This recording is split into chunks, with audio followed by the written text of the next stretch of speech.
هر نفس آواز عشق میرسد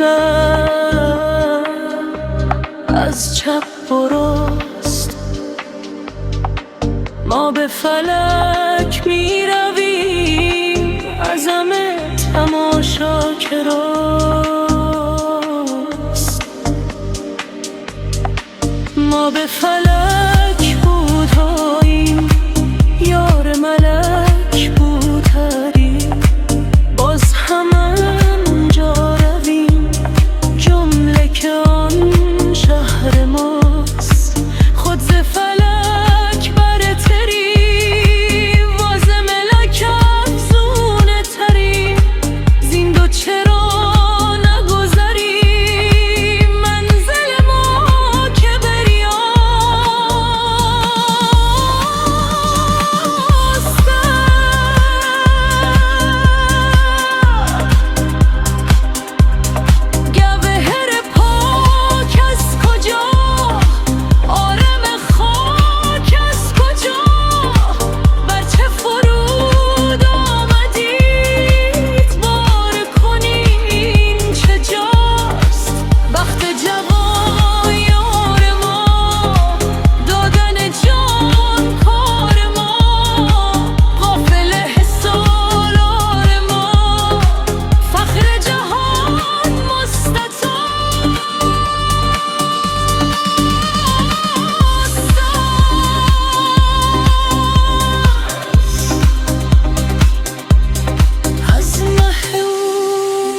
شکافت دیدن او بر نتافت.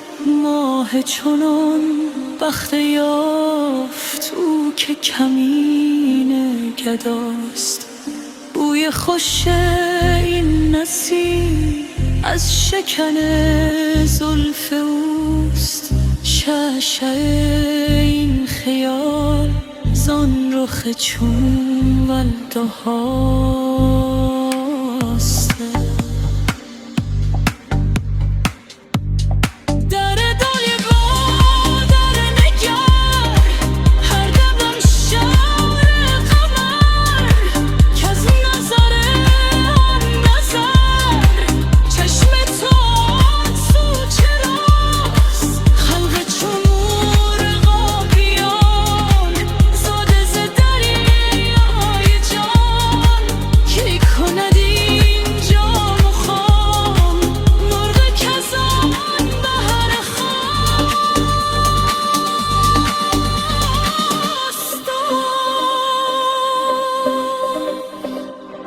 بلکه به دریا دریم جمله در او حاضریم، بار نزد دریای دل موج پیا پیچ راست. آمد موج الست کشتی غالب ببست، باز چو کشتی شکست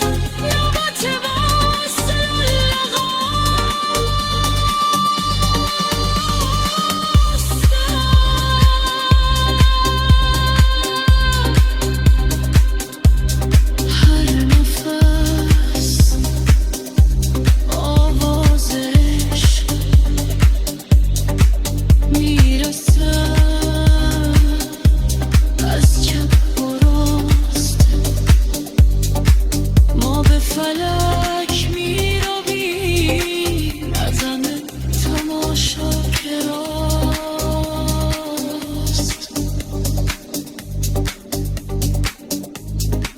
ما به تواسته